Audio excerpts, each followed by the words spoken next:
Good evening, folks. How's everyone doing? This is your boy Ed, and I am back with just a little check in. I hope the weekend is well for you as you guys are moving around, getting prepared for Christmas and New Year's, and you're doing holiday parties and listening to the dumbass holiday music, and doing what happy people do towards the end of the year. Hopefully we can actually kind of take this moment and go forward into the new year. I think it's time. I think it's necessary. And I think that there's more decency in the world than darkness. It just so happens that the darkness is just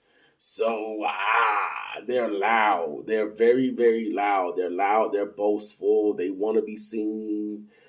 They require all the attention. They need all the things. Um, and you can have it. You can really have it because it's a reward that stops where the sky ends. Get into that. But anyway, it's a lovely Saturday evening slash Sunday morning, and my night has gone well. I know that I've got some work to do. I know that there's a lot within me as far as decisions and um, focal points and a go harder type of attitude that needs to be worked on, and I'm working on it. It is a daily process, but I'll tell you that I am super grateful and very thankful about who I am, who God's created me to be, and what God is doing for me. I'm so grateful, and I'm looking forward to the day that I can continue to share my testimony on an even bigger platform. I think that everybody has a story. Everyone's faced some tests. Everyone's had a journey, and I think that your journey, is worth it. I think it gives you your seasoning. Like it's your journey to me is like a marinade, and at the end of this life is going to be the finished product. So the journey, because you're soaking it in. You're learning. You're being perfected. You know what I'm saying? You're going on a real slow roast. You being basted. You know what I'm saying? And that temperature just right. You're covered and you're uncovered. You got to get a little brown to you. You know. And then at the end, when you're taken out the oven to be enjoyed, um, you're not immediately at the end of your life because in this world, uh, the pleasures, the things that cause God to smile, that make Him smile, is being able to afford people. I say the opportunity and the luxury of enjoying that space with you as much as you're willing to share. Because your story, your testimony is going to motivate people. It is going to encourage people. It's going to uplift people. It is going to cause for truth to be spread. It is going to call for love to continue to dispel the darkness because love always wins.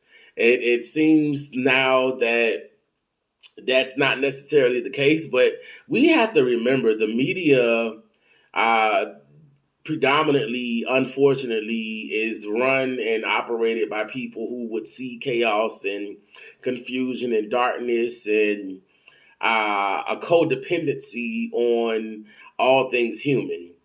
And that's a fallacy. That's just really not. That's just not the best decision to make because leaning on things of humanity, the things of humanity, leaning on them, that just never works out well because at the end of it, like you stop, you hit your ceiling because man is limited. We are finite. We are finite beings, and we'd like some of us to have a legacy that lives on. And an example of that would be Booker T. Washington, W.E.B. Du Bois, Frederick Douglass, Mary Bethune, Harriet Tubman, Nat Turner, uh, Malcolm X, like Nelson Mandela. You know what I'm saying? I think that their legacy of love, of strength, has lived on. The legacy of King David has lived on. The legacy of King Solomon has lived on. And it's interesting with, in particular, King David and King Solomon, because King David actually had the wife of Uriah killed. He placed Uriah on the front lines so that ultimately he could sleep with Uriah's wife. What was interesting about, and then he was considered, that King David was considered a man after God's own heart, and that came from the lips of God himself. And then King Solomon, it was interesting. He had like a whole bunch of concubines. And you know what a concubine is. That's a woman who's not your wife, right? And they worshiped strange gods and had idols and all of these things. And at a certain point, he was led astray. And God, being all knowing and all seeing, having seen the end before the beginning, or the beginning from the end, saw what was going to happen, and yet still was so pleased with Solomon and loved him so much that he asked Solomon, what's your heart's desire? What do you want? What can I do for you? What can I give you? And because of the humility of Solomon, because that was true to his core, God blessed him with a wisdom that I personally believe is unsurpassed to this day. Because if you will look at the state of the world, I don't think it's necessarily going up from where he left off. You see what I'm saying? So consider those things when it comes to your testimony. Everybody got a story. It's about establishing truth within yourself. You've really got to be willing to deal with you. You've got to get into you and your isms. I've had so many situations in life, and life has taught me a lot of things. Few of them being learning oneself, pinpointing sources of trauma so that they can be dealt with. Um, I don't. I really caution against using the word understanding, because my understanding personally, I don't think is sufficient, because I will never know the depth of the reasons why. I just know that they did, and God does, because God did. I love when Khaled said that, because God really did though. Um, and I have recognized accountability is huge. And I reference me a lot because I can't tell your life, but I can definitely share with you my experiences and hope to spark something in you. You know what I'm saying? Because I ultimately want you to win. I really thrive off of seeing people succeed, because for me personally, it is super encouraging to see somebody out here winning. And I'm talking about winning in all ways of life, like mentally, physically, emotionally, financially, like all of these things, business wise. Like, I want people to win, because I think when a person wins and they succeed and they thrive and they're consistent with it, there then becomes a thing that you can teach me, and or we can collaborate and share. You know what I'm saying? We can sit down to the table and create beautiful things. That's why I'm so inspired and encouraged and excited and thrilled when people win. But we've got to get in front of the mirror and deal with us so that we can win. I think we get off track and off beat because of life, bills, children, jobs, futures, dreams, goals, ambitions, emotions, hurt, pain, trauma that still exists. And all of these things kind of get us off course. But here's the good thing about God. His word says all things work together for the good. So we've got to understand then, if nothing more, it's just a test. It's a test. It's a thing that builds character. It builds integrity. It's a reflection of honesty. It establishes wisdom. Knowledge runs over. Joy is made perfect, and love is perfected. Faith is solidified and it increases. And you have to understand that when with all of these things comes an increasing of the onslaught of the enemy. The enemy is going to hit you every which way he can, but understand that what the devil meant for evil, God meant it for your good. So if the devil is fighting you so hard to tear you down, those things becomes the very things that God ultimately ends up blessing you with. And you have to also recognize that the blessings ain't gonna necessarily look like what you thought. So you've got to be willing to accept what God allows, because what we want is not necessarily what God wants for us. And we have to choose what's the greater of the good. You see what I'm saying? Because you may very well mean well. You may have the best intentions and purposes and um, visions, all of these beautiful things, but ultimately, if you're settling on that, again, you're choosing a man's reward, just a regular man. You know what I'm saying? Because I shy away from a prophet's reward because I don't quite. Maybe I'm not even going to try to dig into that. I got thoughts in my mind, but I'm not well versed on what that particular means. But I will say that one of the things with the prophet is words. Let's just leave that there. But getting to know God is it's a journey that will be the best thing that you could ever do with your life.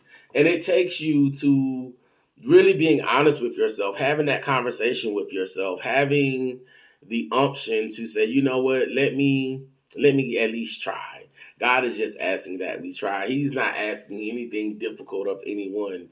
I believe that it becomes difficult because we are so used to doing it, and the you exist as two. So there is a flesh you and there's a spirit you, and we exist in a physical body, of course, but that flesh is the things of this world are going to be the triggers. Those are going to be the things that draw you and pull you, whatever your proclivity is. And then the spirit are going to be the things of God. These is things is truth, is righteousness. There's honor there. There's protection. There's humility. There's covering. And whichever we feed more is what we'll end up eating more of in life. So it begs to consider, if life is going a particular way, are you willing to step back and consider that maybe it's you? Because it's all the time, not everybody else. I can honestly say, again, I've said before, with the hurts that I've dealt with in the past and the things that I faced, I can't 100% lay that on the people that actually brought that hurt and brought that pain, because when you are not sure of who you are and comfortable in your skin, and then you don't establish boundaries, you can't then turn around and find yourself upset, the opposite side of peace with someone for crossing a line they did not know existed. That's psychotic. That is maddening. That is not sane. That is not sane. And from that perspective, when we run, it becomes unsafe. And then you fall victim to your victimhood, because now you consider yourself to be a woad.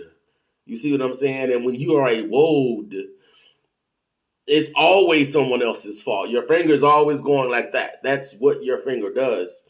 You never see any of this. And then when you do, it's just a glimpse in passing just to see how fly you are when you are so discombobulated. You are so not together. It really is a necessity to sit down and, if you will, dig into yourself. Personally, I don't believe that you can effectively understand a particular extent of yourself if you don't understand not even a percentage of who created you, whatever higher power you believe in. I think that if you will, apart from the vine, the branch will die. But if you can step aside from those things and you can really focus and you can study and you can research and you can create your own tests, you can conduct your own experiments, And you can conclude a lot of things, but here's the reality of wisdom that proceeds from the lips of men. It is debatable. All things of all men are debatable. I think you should ask the questions. I think you should seek to understand established resolutions and foundations. I really think that those things should be challenged within yourself, because impressed upon us have so many things been. What does this even mean? What does it mean? The man who has two legs gets a bag. Is it? Does he? Really? I mean, because there's so many ways you can go with a man and his two legs. There's so many ways you can go there because, for example, sometimes they don't work and sometimes they don't work well.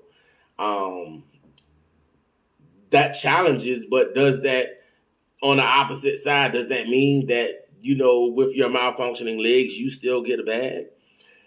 Is it implied that legs produce bags? What about people that were born with no legs? Does that disqualify them? And you just, in your mind, as a society and as a rule of thumb, you establish said thing and then you just discard this person because they ain't got no legs. I think that's horrible. I don't think that you should, and then if they get prosthetics, does that bag then again still apply? Because technically those aren't their legs, those are supplements. And the bag wasn't assigned to a supplement. See what I'm saying? I'm really not even trying to go left. I was using an example about a man with two legs. That's it. Uh Wisdom. First of all, lean not unto your own understanding.